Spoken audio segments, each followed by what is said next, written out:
This is part 2 of my look into the Jurassic Park franchise. If you haven't seen part 1, it's up on my channel, go watch it, but this is part 2. Jurassic World is the first of the new Jurassic trilogy, starring Chris Pratt and Bryce Dallas Howard. And after going over 10 years without Jurassic Park movies, this first one was honestly pretty good. It did huge numbers at the box office, and it made them want to make more movies, for better and mostly for worse. But I actually did like this movie. I think the effects are good, and I think the story is simple enough. The story pulls some aspects from the original movie while also being different. It's interesting to see the new dinosaurs, and see what the park actually looks like when it's open. The movie starts with two brothers, Zach and Gray, going to Jurassic World, the dinosaur theme park on the original island.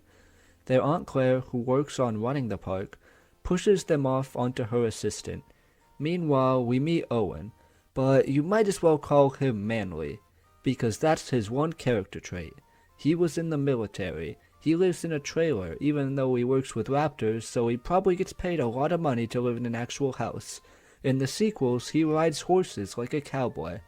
I don't mind it as much in this movie, but once we get further into the trilogy, it becomes more and more of a problem. But Owen is working with the raptors and communicating with them. There's a whole scene where someone falls in the cage, and Owen saves them, and it's pretty cool. Vincent D'Onofrio sees this, and wants to get the raptors out in the field, using them as soldiers, and Owen says they're not ready for that. Owen then goes with Claire to see the Indominus Rex, a new hybrid dinosaur made of T-Rex and a bunch of other stuff. Basically, they're making super dinosaurs, and this one is in a giant cage, all alone except for the sibling that it ate, and it's smart. It left claw marks on the wall and disguised its heat signature so they would think it escaped. Then when they go into the cage and open the door, that allows the Indominus Rex to escape, and we get my favorite thing, of a background character being demolished. During this time, the kids have been going around the park, seeing the Mosasaurus, and going in these ball things. Zach brings them to a restricted area where they see some dinosaurs, and then the Indominus Rex. It fights with the other dinosaurs before going after the kids. This is a good tense scene, with the dinosaurs smashing the ball and the kids escaping by jumping into the water. It calls back to the T-Rex scene from the original. They go to an old garage, where they find the old Jeeps from the original. And this is actually a good bit of fan service, and I don't mind it. Meanwhile, Owen and Claire are going after the kids, and chaos ensues. The Indominus Rex is on a murder rampage, and we get this sad scene with a dying Brontosaurus that was actually pretty effective. But also these pterodactyls get out and fly right to the park where all the people are. And now, for the greatest background character death. This nanny gets absolutely destroyed. Like, they did not have to do her like this. It goes on for at least a minute, and then the Mosasaurus just eats her. This is so great. I love background characters getting demolished. Owen and Claire reunite with the kids, and they're together now. But because everything's been going crazy, Vincent D'Onofrio uses this opportunity to stage a military coup and take over with his raptor plan. Chris Pratt punches him in the face, but he still goes along with it, leading the raptors into the operation. And it all goes wrong, because the Indominus Rex is also part raptor. The climax happens when the raptors come back to help, and the raptors and T-Rex beat up the Indominus until the Mosasaurus eats them. I do like the presentation and spectacle of these scenes, but how is Claire outrunning a T-Rex in high heels? Nitpicks aside though, I do like this movie. I mean, look at how cool this final shot is. Like, that's sick. So, that's Jurassic World, and honestly, it still holds up. I like it. It's got action and spectacle, as well as some cool shots and ideas, and it takes and expands on ideas from the original. Yes, the main characters are bland, but this is just their first movie. It would only be a problem if they happened to be bland for the other two movies. But I'm fine with it here, but you will see me rant about them later. Overall, though, I am surprised with how much I enjoyed revisiting Jurassic World, and I'm gonna give it a 7 out of 10.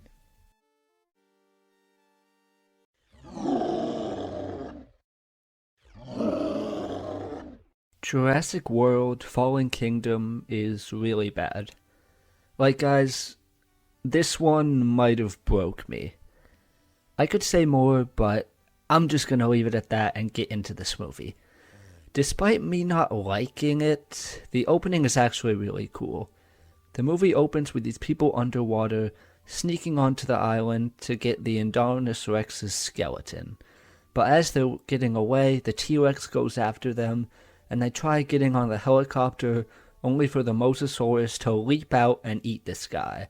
I love background characters getting demolished, and this scene did a good job with its tension, setting the tone. But after these guys get away, they leave the underwater gate open, and the scene ends with the Mosasaurus swimming out.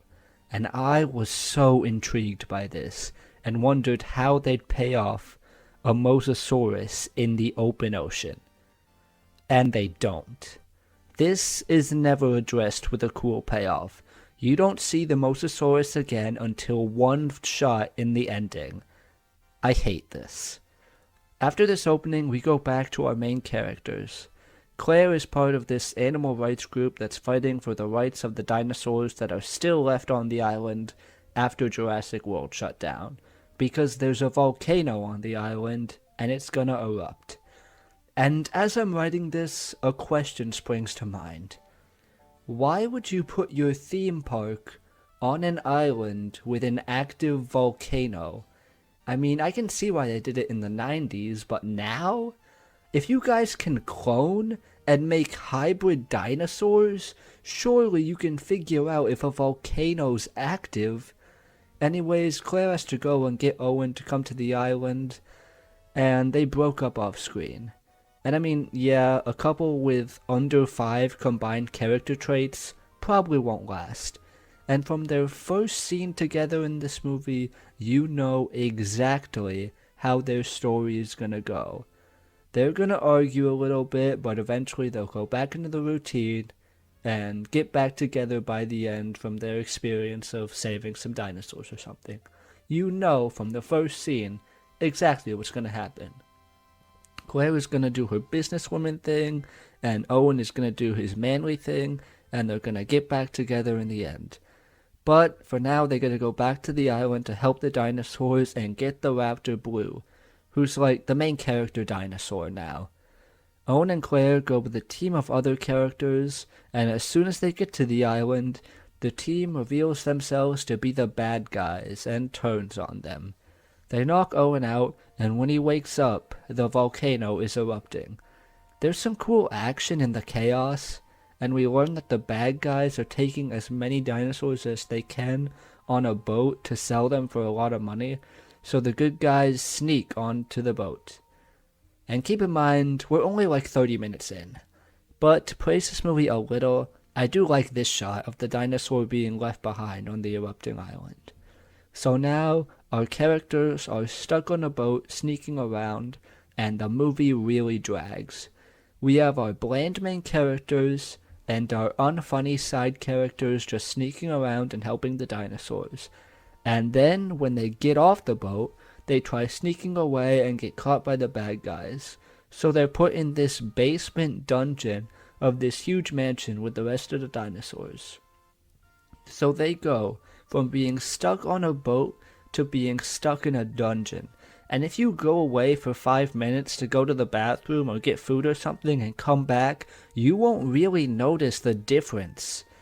They're trapped on a boat and they're trapped in a dungeon, and it looks the same. But once we get to this huge mansion, we get into more of the subplots. The mansion is owned by Ben Lockwood, who was involved in the Jurassic Island and worked with John Hammond, and his granddaughter is Maisie, except Maisie is a clone of his real daughter who died. Yes, they brought human cloning into Jurassic Park, and I don't think anyone noticed. So Maisie is figuring out her past while dinosaurs are running around in her basement and links up with the main characters. Owen and Claire are trying to break out of the dungeons and are doing it pretty easily. This is because everyone is occupied with a dinosaur auction. Yes, in this mansion, swarms of people are gathered auctioning off dinosaurs. And the biggest dinosaur at this auction is the new Indominus Raptor. The Indominus Rex mixed with the Velociraptor, even though the Indominus Rex was already part raptor. You just combined it with something it already had and made it smaller. But while this is all happening, Owen, Claire, and Maisie free the locked up dinosaurs and they wreck the auction. And as they're about to free the dinosaurs, Maisie pushes the button and says, "They're like me." So, we made a cloned girl, so the payoff could be comparing her to the cloned dinosaurs. They introduced human cloning to make an analogy about dinosaurs.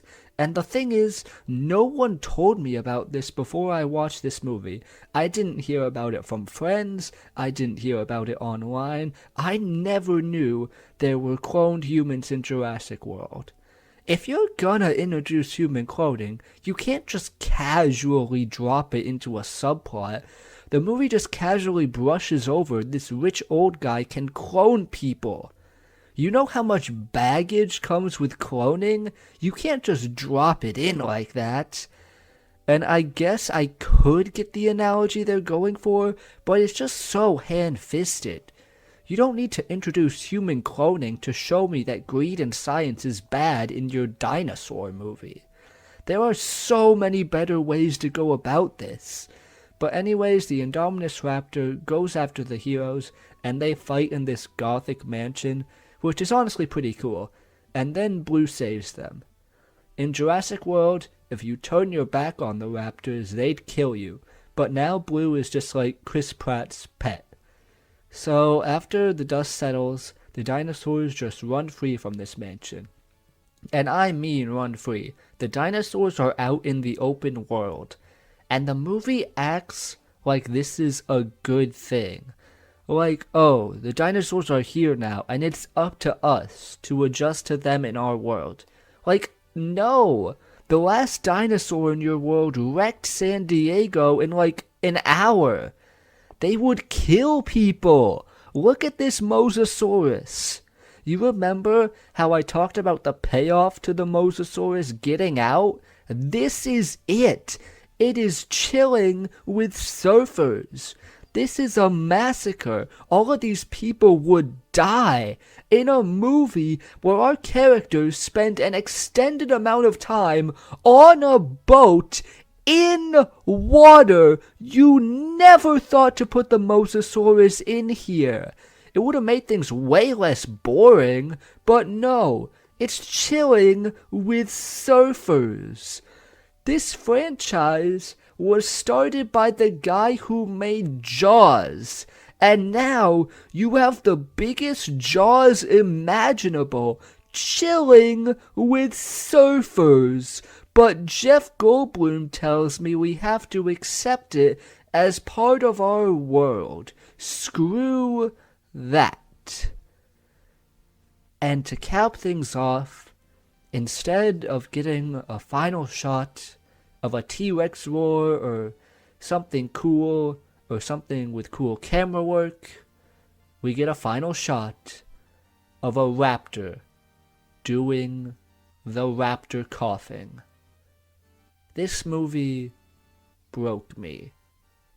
Jurassic World Fallen Kingdom is a 3 out of 10.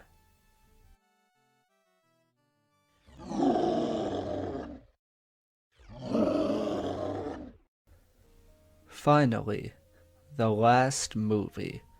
Jurassic World Dominion is the final film of the Jurassic World trilogy, and most people know this one for bringing back the original trio. And after how bad the last movie was, I'm honestly fine with it.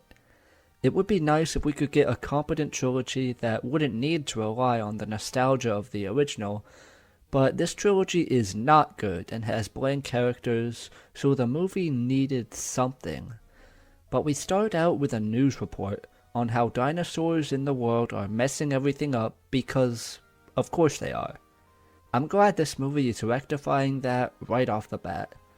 We also see the Mosasaurus destroying a fishing boat, because the Mosasaurus only exists now to give us a cool opening scene and then never show up again. During this time, Claire is helping to free some captured dinosaurs and Owen is riding on horses. They're both living in a cabin in the woods with Maisie, basically acting as their teenage daughter. Also, Blue, the raptor, and her kid are living in their backyard. Maisie is being a rebellious teenager and trying to go out past the boundaries, but Owen and Claire won't let her because the bad guys are still after them. The bad guys do show up and they try to get Blue's kid. While Owen and Claire try to stop them, Maisie sneaks out again and the bad guys end up catching them both. Maisie and the raptor. Now, Blue is pissed. So Owen and Claire have to go to track down these bad guys. Meanwhile, there are giant locusts that are eating up people's crops. This is where Ellie Sattler is brought back. She's investigating the locust and goes to Alan Grant for help, and he's still digging up fossils. They meet up, and you quickly remember what it's like to have actual characters. You'll see that throughout this movie. When you bring back the original trio and put them next to Owen and Claire, it makes you realize just how bland these characters are.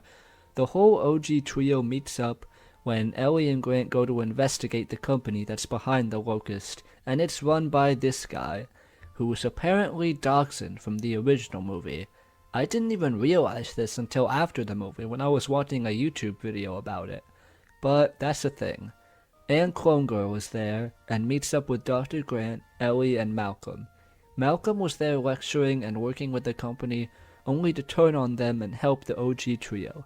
But this locust subplot takes up a lot of the first half of this movie, and you already know Dachshund's behind it. Also, Maisie has another subplot about her clone backstory, where she learns about her mom, but honestly, these two subplots don't do much other than getting the OG trio back together. Meanwhile, Owen and Claire are going around trying to track down the bad guys, and they actually get into some pretty cool action set pieces. This plane scene was really cool, and I like this scene with the dinosaur going under the ice. Claire gets separated from Owen when the plane gets attacked and is on her own for a little bit, before linking back up with them and the OG trio for the climax. The one thing that sets Dominion apart from the Fallen Kingdom is that the action set pieces are pretty entertaining, but the subplots do drag it down, as well as the insanely bland main characters. And I wish the OG trio could have done more outside of the Locust subplot and spent more time with Owen and Claire outside of just the climax. Because this is the only movie, other than the original, where the entire OG trio is present and together, and I wish we could have seen them do more. But just think about that. The OG trio is only fully together for one of their movies, and yet they feel more fleshed out and more dynamic than Owen and Claire, who have been together for the entirety of their trilogy. Owen and Claire are literally just like less than 5 character traits combined. Owen is manly man, who's gonna do the epic action scene, and he's gonna say something manly, and he's gonna ride a horse, and he's gonna be a military guy. You already know pretty much everything about him. And Claire is gonna be the independent businesswoman type who's gonna help Owen with stuff and also help with the dinosaurs with like the business side of things. You already know everything about these characters. They are so bland. They do not grow at all after the first movie. I mean, at least in Jurassic World, Claire had like a little arc where she like kind of learned not to be as like stuck up or something. But like After that, none of these characters learn anything. They're just the same. Owen is manly man, and Claire is businesswoman. And that is it. In 3 movies, that's all we do with these characters. And I hate it. But one thing I will say is this movie does handle the living with dinosaurs stuff better than Fallen Kingdom, because it doesn't treat it as this triumphant thing, and we actually get to see some of the chaos with the action scenes. But still, this movie is not great. Basically, all of my thoughts of this movie boil down to it's better than Fallen Kingdom, but it's still not that good. It spends way too much time with the Locust subplot and the other stuff, and Owen and Claire are still really bland and don't grow at all. A lot of the movie's kind of forgettable because of the first half takes up so much time that once you do get to the climax, it's like, cool, the OG trio's here, but not much else that you look forward to. And it's this is the only other movie other than the original where the OG trio is fully together, and for most of it they're stuck in a Locust subplot. It's not great, but it is better than Fallen Kingdom. Jurassic World Dominion gets a 4 out of 10. The Jurassic Park franchise started with one of the best blockbusters ever from Steven Spielberg. The movie had an excellent premise and great characters.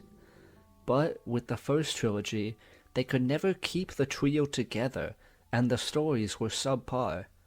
With the Jurassic World trilogy, it got off to a promising start, but had bland characters and bad stories. It really does seem like they packaged it and threw it on a lunchbox before they knew what they had. No film in this franchise even comes close to the original, and with each new movie and each new trilogy, the perfection of Jurassic Park gets tarnished further and further. And it makes me sad. I'll watch the original, and maybe revisit Jurassic World or put on Jurassic Park 3 for some laughs, but it won't be the same. Sometimes I'll wonder to myself if I'd rather have the franchise we have now or only the original Jurassic Park. I think I would pick the franchise, but I still wish we could have got something better. That's not to say you can't all enjoy these movies. If you like all these movies, then more power to you. But for me, I wish we could have gotten a full trilogy, with the OG trio together in each movie, and Spielberg at the helm directing. I wish I could love all of Jurassic Park as much as I love the original. That, to me, would be perfection.